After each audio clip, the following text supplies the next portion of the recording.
یوم النحر کے دن یعنی عید الاضحیٰ کے دن کوئی چیز کھانا۔ اس باب کی ایک حدیث آپ نے پڑھی ہے، اب دوسری حدیث اسی باب کی کہ حضرت براء بن عازب رضی اللہ تعالی عنہ سے یہ روایت ہے، وہ فرماتے ہیں کہ ہمیں نبی علیہ الصلوۃ والسلام نے خطبہ ارشاد فرمایا عید الاضحیٰ کے دن بعد الصلاۃ، نماز کے بعد۔ تو سنت طریقہ کیا ہے کہ خطبہ کہاں ہونا چاہیے؟ نماز عید کے بعد، عید الفطر کے اندر بھی اور عید الاضحیٰ کے اندر بھی، اور یہی نبی علیہ الصلوۃ والسلام کا طریقہ کار تھا۔ فقال من صلی صلاتنا، تو حضور نے فرمایا کہ جس شخص نے ہماری نماز کو پڑھا اور جس طرح ہم نے قربانی کی اس طرح اس نے قربانی بھی کی،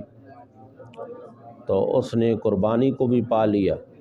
اس نے قربانی کو پا لیا۔ یعنی نماز پڑھی اور نماز پڑھنے کے بعد اس نے جس طرح کہ ہم نے قربانی کی اسی طرح اس نے قربانی کی، تو اس نے قربانی کو پا لیا، یعنی اس کی قربانی ادا ہو گئی۔ اور جس شخص نے قربانی کی نماز سے پہلے، پس بے شک وہ تو نماز سے پہلے ہو گئی اور یہ قربانی نہیں ہوگی۔ وَلَا نُسُکَ لَهُ، اور یہ قربانی نہیں ہوگی۔ حضرت ابو بردہ بن نیار نے کہا، جو حضرت براء بن عازب رضی اللہ تعالی عنہ، تو یہ حضرت براء بن عازب جو ہے اس حدیث کے راوی پیچھے جدا کے اندر حضرت براء بن عازب ہے۔ ابو بردہ بن نیار جو حضرت براء کے ماموں ہیں، تو انہوں نے کہا یا رسول اللہ صلی اللہ علیہ وآلہ وسلم، میں نے تو نماز سے پہلے ہی قربانی کر دی ہے، اور میں نے تو یہ بات جانی کہ آج کا دن کھانے اور پینے کا ہے، اور میں نے یہ بات پسند کی کہ آج جو بکری جو ہے سب سے پہلے ذبح ہو نا، وہ میرے گھر کے اندر ذبح ہو، میرے گھر کے اندر کیا ہے ذبح ہو۔ تو میں نے تو اسی پہل کے اندر کیا ہے میں نے ذبح کر دیا، تو لہذا میں نے اپنی بکری کو ذبح کر دیا۔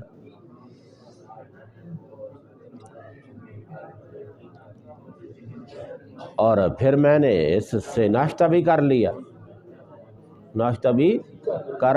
نماز طرف آنے سے پہلے۔ تو غالباً کل ہم نے یہ کہا تھا کہ انہوں نے جلدی سے تیار کیا تاکہ نماز پڑھنے کے بعد فوراً آئیں اور پھر کھائیں، لیکن یہاں معاملہ اس کے برعکس ہے۔ انہوں نے پہلے کیا ہے بکری کو ذبح بھی کر دیا، نماز سے پہلے بکری کا گوشت تیار بھی کرا لیا، پھر اس کو کھا بھی لیا۔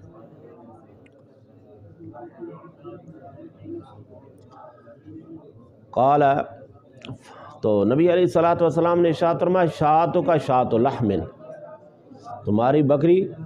تو بکری کا ہی گوشت ہی ہے بس، یعنی تمہاری طرف سے قربانی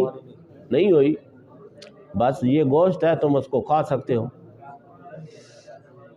تو اب انہوں نے قربانی کے متعلق پوچھا، انہوں نے کہا یا رسول اللہ صلی اللہ علیہ وآلہ وسلم، میرے پاس تو ایک عناخن لہا جزاعۃ، ایک بکری کا 6 مہینے کا کیا ہے بچہ ہے، اور میرے نزدیک تو وہ پسندیدہ ہے 2 بکریوں سے بھی، کیا وہ میری طرف سے کفایت کرے گا؟ تو حضور نے فرمایا کہ ہاں جی بالکل کرے گا، اور ہرگز نہیں کفایت کرے گا عن احد بعد، کسی ایک کی طرف سے تمہارے بعد جو ہے۔ یہ پچھلے حدیث کے اندر یہ بات نہیں آئی تھی، پچھلے حدیث کے اندر یہ سوال اٹھایا گیا تھا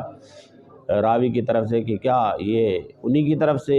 ہو سکتا ہے یا ان کے علاوہ کے اور لوگوں کی طرف سے بھی تو اب اس سوال کا جواب اس حدیث کے اندر آ گیا ہے۔ حضور نے ارشاد فرما دیا کہ تمہارے علاوہ کسی اور کے لیے 6 ماہ کا جو ہے بکرا قربانی کے اندر ذبح کرنا جو ہے ہرگز جائز ہے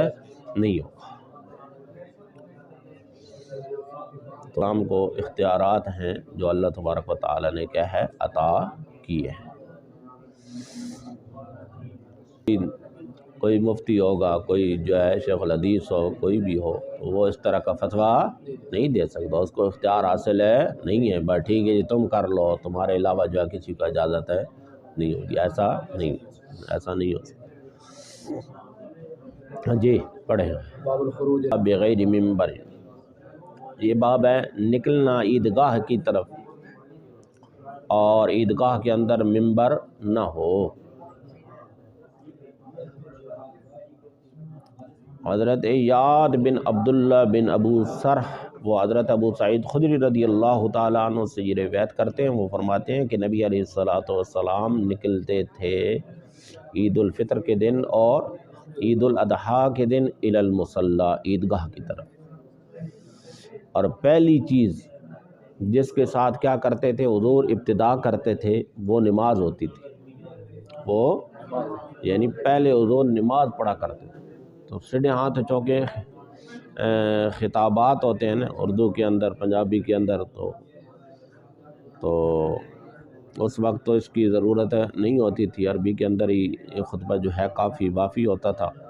تو نبی علیہ السلام جو ہے وہ نماز کے بعد دیتے تھے، پہلے نماز کی ادائیگی ہوتی۔ ثم ینصرف، اور پھر نبی علیہ السلام ینصرف پھرتے تھے اور کھڑے ہوتے تھے لوگوں کے سامنے، اور لوگ بیٹھے ہوئے ہوتے تھے اپنی صفوں کے اندر، اور نبی علیہ السلام ان کو واضح و نصیحت فرماتے تھے اور ان کو حکم دیتے تھے، یعنی احکام بتلاتے تھے، اور اگر ارادہ رکھتے نبی علیہ السلام کوئی لشکر بھیجنے کا تو اس کا بھی آپ اعلان فرماتے تھے، اس کی بھی تیاری کا جو ہے اعلان فرماتے تھے، یا کسی اور چیز کا حکم دینا چاہتے تو پھر اس کا بھی حکم دیتے۔ ثم ینصرف، پھر نبی علیہ السلام کیا ہے لوٹتے تھے، یعنی پھر گھر تشریف لے جاتے تھے۔ امام حضرت ابو سعید خدری رضی اللہ تعالیٰ عنہ ارشاد فرماتے ہیں کہ یہ لوگ اسی طرح رہے، یعنی ایک لمبا عرصہ کیا ہے لوگ اسی پر قائم دائم رہے، اور یہی معاملہ چلتا رہا کہ پہلے نماز ہوا کرتے تھی اور اس کے بعد کیا ہے خطبہ دیا جاتا تھا۔ حتی خرجت مع مروان، اور حتیٰ کہ آپ فرماتے ہیں کہ میں نکلا مروان کے ساتھ، مروان بن حکم کے ساتھ، اور وہ مدینہ شریف کا کیا تھا امیر تھا، فی اضحیٰ او فطر، راوی کو شک ہے کہ آپ نے جو ہے عید الاضحیٰ کا فرمایا ہے یا عید الفطر کا فرمایا ہے۔ فلما اتینا المصلی، جب ہم آئے عیدگاہ میں، تو اچانک منبر جس کو بنایا تھا کثیر بن سلط نے، تو اچانک وہاں کیا تھا منبر موجود تھا، یعنی آج سے پہلے ہم نے منبر نہیں دیکھا تھا عیدگاہ کے اندر۔ تو یہ مروان جب مدینہ شریف کا حاکم تھا تو اس وقت جب میں نے دیکھا تو فوراً میں نے اچانک دیکھا تو میری نظر پڑی تو وہاں کیا تھا منبر جو ہے ہوا، اور بنایا کس نے تھا کثیر بن سلط نے جو ہے اس کو بنایا تھا۔ اچانک مروان جو ہے ارادہ کرنے لگا اس پر چڑھنے کا، نماز پڑھانے سے پہلے، یعنی ابھی تک اس نے نماز نہیں پڑھائی تھی اور اس سے پہلے ہی وہ کیا ہے چڑھنے کا ارادہ رکھا۔ تو میں نے اس کو کیا ہے کپڑوں سے پکڑ کر کیا ہے پیچھے کھینچا، فجذبنی فجبزنی، تو اس نے مجھے کھینچ لیا، یعنی اس نے کپڑے چھوڑا کر کیا ہے وہ سٹیج پر اور ممبر پر کیا ہے چڑھ گیا، فرتفع وہ چڑھ گیا۔ اب اس نے مروان نے کیا کیا، فخاطب قبل الصلاۃ، اس نے خطبہ دیا نماز سے پہلے تو میں نے کہا مروان سے کہ غیرتم واللہ، اللہ کی قسم تم نے تو یہ سارا معاملہ ہی تبدیل کر دیا، پہلے نہ ممبر ہوتا تھا اور پہلے نماز پڑھائی جاتی تھی اور پھر بعد میں خطبہ ہوتا تھا، تم ممبر بچھوا بھی دیے، پھر اس پر چڑھ بھی گیا اور پھر پہلے خطبہ بھی دینا شروع کر دیا، نماز بھی نہیں پڑھائی، یہ تو تم نے سارا معاملہ ہی جو ہے تبدیل کر دیا۔ تو آگے سے مروان نے کہا کہ اے ابو سعید خدری رضی اللہ تعالی عنہ، قد ذهب ما تعلم فقلنا، اچھا جی، قد ذهب ما تعلم، وہ بات چلی گئی ہے جس کو تم جانتے تھے، وہ بات ختم ہو چکی ہے جس کو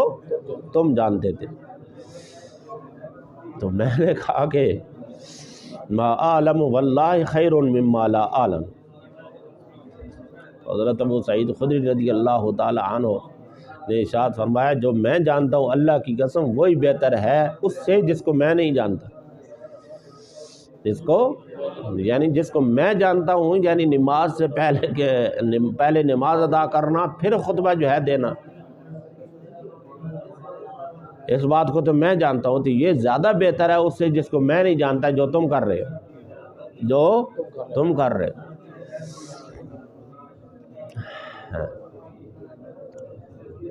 تو یہ نبی علیہ الصلوۃ والسلام کے عظیم صحابہ تھے جو کہ حاکم کے سامنے میں کیا ہے حق کی آواز کیا ہے بلند کرتے تھے۔ اب اس نے عذر کیا پیش کیا اس کے کہ ایسا میں کیوں کر رہا ہوں، اس نے کہا کہ ان الناس لم یکونوا یجلسون بعد الصلاۃ فجعلتها قبل الصلاۃ، کہ لوگ جو ہے نہیں بیٹھتے ہمارے لیے نماز کے بعد، لہذا میں نے اس کو نماز سے پہلے کر دی، یعنی مسئلہ یہ ہے کہ پہلے جو ہے لوگ بیٹھا کرتے تھے اور پھر خطبہ جو ہے اس کے بعد دیا جاتا تھا۔ اب مسئلہ یہ ہے کہ ہماری بات سننے کے لیے کوئی تیار ہی نہیں ہے، وہ بیٹھتے ہی کوئی نہیں ہے، پہلے جو ہے لوگ جو ہے اٹھ کر چلے جاتے ہیں، تو اس وجہ سے میں نے کیا کر دیا ہے کہ خطبہ دینا پہلے شروع کر دیا۔ تو ایسی بات کریں نا آپ کہ لوگ جو ہے سننے کے لیے کیا ہوں تیار ہو، تو ایسی بات آپ کیوں کرتے ہیں جو کوئی سننے کے لیے کیا ہے تیار ہی نہ۔ علیہ الصلوۃ والسلام کا تھا تو اسی پر لوگ کیا ہے کاربند اسی طریقے کو۔ تو اب یہ ہے کہ یہ کام کس نے کیا ہے سب سے پہلے، یعنی نماز سے پہلے خطبہ دینے کا رواج کس نے ڈالا؟ تو بعد نے کہا کہ حضرت عثمان غنی ذو النورین رضی اللہ تعالی عنہ نے یہ جو ہے طریقہ رائج کیا تھا، اور اس کی وجہ یہ تھی کہ تاکہ زیادہ سے زیادہ لوگ کیا ہے نماز کے اندر کیا ہے شریک ہو سکے۔ مروان کا تو اور تھا نا معاملہ، وہ تو کہتے ہیں ہماری بات ہی کوئی نہیں سنتا، اس وجہ سے جو ہے ہم نے ایسا کیا۔ تو حضرت عثمان غنی ذو النورین رضی اللہ تعالی عنہ کا معاملہ اور تھا کہ لوگ نماز کے اندر جائیں۔ بعد نے کہا کہ حضرت امیر معاویہ رضی اللہ تعالی عنہ نے یہ کام کیا ہے شروع کیا، اور بعد نے کہا کہ نہیں پہلا بندہ مروان ہی تھا جس نے یہ کیا ہے، تو یہ سارے اقوال جو ہے موجود۔ تو بہرحال اب دوبارہ وہی طریقہ کار جو حضور کے زمانے میں رائج تھا اسی پر جو ہے لوگ کاربند ہیں کہ جانا اور سواری پر سوار ہو کر عیدگاہ کی طرف جانا بغیر اذان والا اقامت، بغیر اذان اور اقامت کے نماز پڑھنا، بغیر اذان اور اقامت کے کیا ہے نماز پڑھنا۔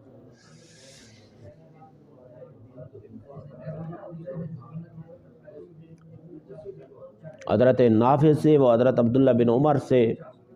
کہ نبی علیہ الصلوۃ والسلام عید الاضحیٰ اور عید الفطر کی نماز پڑھاتے تھے پہلے، اور پھر آپ خطبہ ارشاد فرماتے تھے نماز کے بعد۔ پھر آپ کیا ہے خطبہ ارشاد فرماتے تھے نماز کے بعد۔ حضرت عطا سے و حضرت جابر بن عبداللہ رضی اللہ تعالی عنہ سے وہ فرماتے ہیں کہ میں نے سنا ان کو فرماتی ہوئی ہے کہ نبی علیہ الصلوۃ والسلام عید الفطر کے دن آپ باہر تشریف لے کر آئے، فبدأ بالصلاۃ قبل الخطبۃ، تو آپ نے ابتدا فرمائی نماز سے خطبہ سے پہلے پہلے۔ اور ابن جریج کہتے ہیں کہ مجھے خبر دی عطا نے کہ بے شک حضرت عبداللہ بن عباس نے حضرت عبداللہ بن زبیر کی طرف پیغام بھیجا ابتدائی دنوں میں جب آپ کی بیعت کی گئی، یزید کے مرنے کے بعد جب حضرت عبداللہ بن زبیر کی جب بیعت کی گئی تو عطا کہتے ہیں کہ حضرت عبداللہ بن عباس نے آپ کی طرف پیغام بھیجا۔ کو سمجھ آئی کوئی گل؟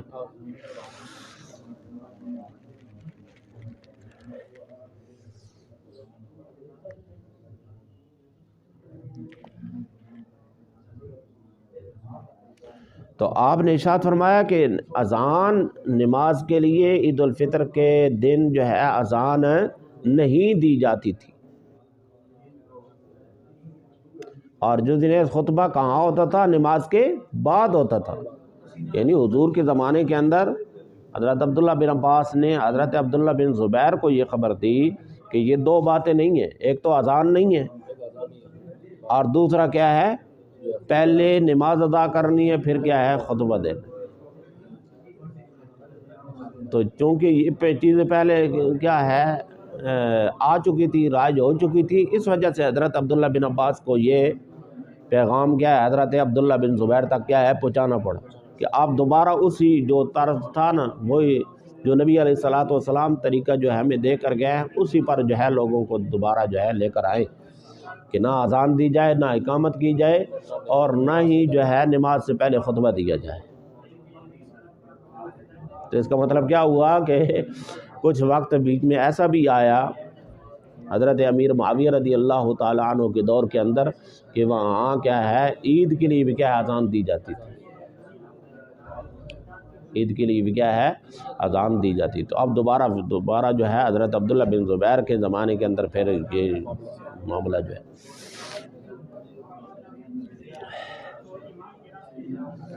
عطا نے وہ حضرت عبداللہ بن عباس سے اور حضرت جابر بن عبداللہ سے، وہ دونوں حضرات حضرت عبداللہ بن عباس اور حضرت جابر بن عبداللہ رضی اللہ تعالی عنہ، دونوں حضرات فرماتے ہیں کہ نئی اذان دی جاتی تھی عید الفطر اور نہ ہی عید الاضحیٰ کے دن،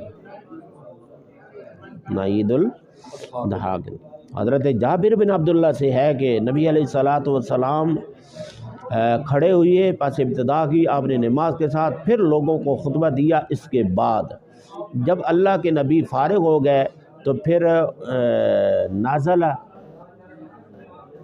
اترے۔ تو اب اترنا تو کس سے ہوتا ہے؟ ممبر سے ہوتا ہے۔ تو مطلب کیا ہے کہ ممبر تو نہیں تھا جس طریقے سے پیچھے جو ہے ذکر کیا گیا، تو ممبر تو نہیں تھا۔ تو اتنے سے مراد یہ ہے کہ نماز خطبہ دینے کے بعد چلے، خطبہ دینے کے بعد کیا ہے چلے، فات النساء، پھر عورتوں کے بعد حضور کیا ہے تشریف لائے، ان کو آپ نے کیا ہے واعظ و نصیحت فرمائی۔ اس حال میں کہ نبی علیہ الصلوۃ والسلام نے حضرت بلال کے ہاتھ پر کیا ہے ٹیک لگائی ہوئی تھی، حضرت بلال کے ہاتھ پر کیا ہے ٹیک لگائی ہوئی تھی، اور حضرت بلال رضی اللہ تعالی عنہ نے اپنا کپڑا مبارک کیا ہے پھیلایا ہوا تھا، اپنی جھولی، ظاہر سی بات ہے کہ اب دو ہی ہاتھ ہے، تو ایک ہاتھ پر نبی علیہ الصلوۃ والسلام نے کیا ہے ٹیک لگائی ہوئی ہے، ایک ہاتھ پر کیا ہے ٹیک لگائی ہے، تو ایک ہاتھ کے ساتھ انہوں نے کیا ہے جھولی پکڑی ہوئی تھی۔ اب کیا ہو رہا تھا اس میں؟ تو اس کے اندر عورتیں کیا ہے صدقہ ڈال رہی تھی، اس جھولی کے اندر، اس کپڑے کے اندر کیا ہے اس صدقہ ڈال رہی تھی۔ تو میں نے کہا حضرت عطا سے کہ کیا آپ کی کیا رائے ہے، آپ کیا کہتے ہیں کہ اب امام پر یہ لازم نہیں ہے کہ وہ عورتوں کے پاس آئے اور ان کو کیا ہے واضح و نصیحت کرے حتیٰ کہ وہ فارغ ہو جائے؟ تو آپ نے ارشاد فرمایا کہ اب بھی ان پر کیا ہے، لازم ہے، یعنی حضور نے اگر یہ عمل کیا ہے، فرمایا ہے، تو پھر اور اماموں کو بھی تو چاہیے، اور نہیں ہے ان کے لیے اللہ یفعل کہ وہ یہ کام نہ کریں، نہیں ہے ان کے لیے کہ وہ یہ کام نہ کریں. یا کیا ہو گیا ان کے، کیا ہو گیا، یہ ما نافی ہو تو پھر نہیں ہے ان کے لیے کہ وہ یہ کام کریں، یعنی یہ ان کے لیے مناسب یا جائز نہیں ہے. اور استفہامیہ ہوتے اس کا معنی ہوگا کیا ہو گیا ان کے لیے کہ وہ یہ کام نہیں کرتے، کیا ہو گیا ان کو کہ وہ یہ کام نہیں کرتے. تو اب پہلی بات تو یہ ہے کہ عورتیں عیدگاہ کے اندر آتی نہیں ہیں، نماز پڑھنے کے لیے آتی نہیں ہیں. اب جو ہے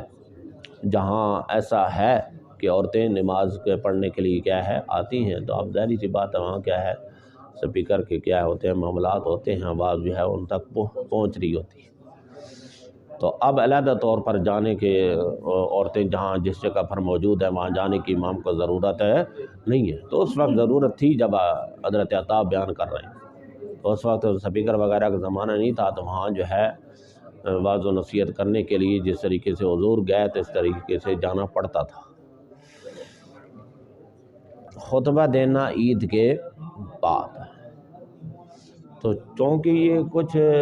دنوں کے لیے کچھ معاملات ایسے ہو گئے تھے، اور اس وجہ سے امام بخاری رحمۃ اللہ علیہ بطور تاکید کی یہ کیا ہے احادیث کیا ہے لا رہی ہے کہ حضور کے زمانے میں کیا تھا، طریقہ کار یہ تھا کہ خطبہ بعد میں دیا جائے. حضرت طاؤس سے، وہ حضرت عبداللہ بن عباس سے وہ فرماتے ہیں کہ میں عید کے لیے حاضر ہوا حضور کے ساتھ، حضور صلی اللہ علیہ وآلہ وسلم کے ساتھ، اور حضرت ابوبکر صدیق رضی اللہ تعالیٰ عنہ کے ساتھ، حضرت عمر فاروق رضی اللہ تعالیٰ عنہ کے ساتھ، حضرت عثمان غنی ذو النورین رضی اللہ تعالیٰ عنہ کے ساتھ. تو سارے کے سارے کیا کرتے تھے، خطبہ جو ہے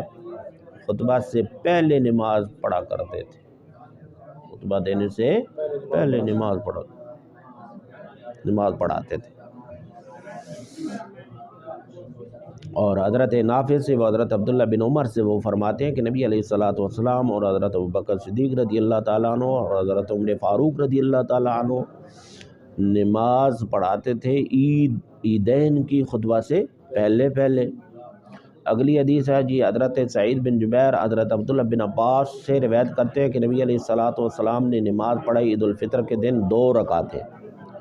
اور نہ ہی نماز پڑھی اس سے پہلے نہ ہی اس کے بعد، یعنی 2 رکعتیں عید والے دن عید الفطر کے دن آپ نے پڑھائی، نہ اس سے پہلے نماز پڑھی اور نہ ہی اس کے بعد جو ہے نماز جو ہے پڑھی. تو اس وجہ سے اگر بندہ ایک نوافل پڑھتا بھی ہے اور دنوں کے اندر، تو عید والے دن کیا ہے نوافل نہیں پڑھنے چاہیے. عید سے پہلے تو نہ گھر پڑھنے چاہیے نہ مسجد کے اندر پڑھنے چاہیے، اور عید کے بعد یہ ہے کہ مسجد کے اندر تو نہیں پڑھنے چاہیے، اور گھر کے اندر کا پڑھتا ہے تو کیا ہے پڑھ سکتا ہے.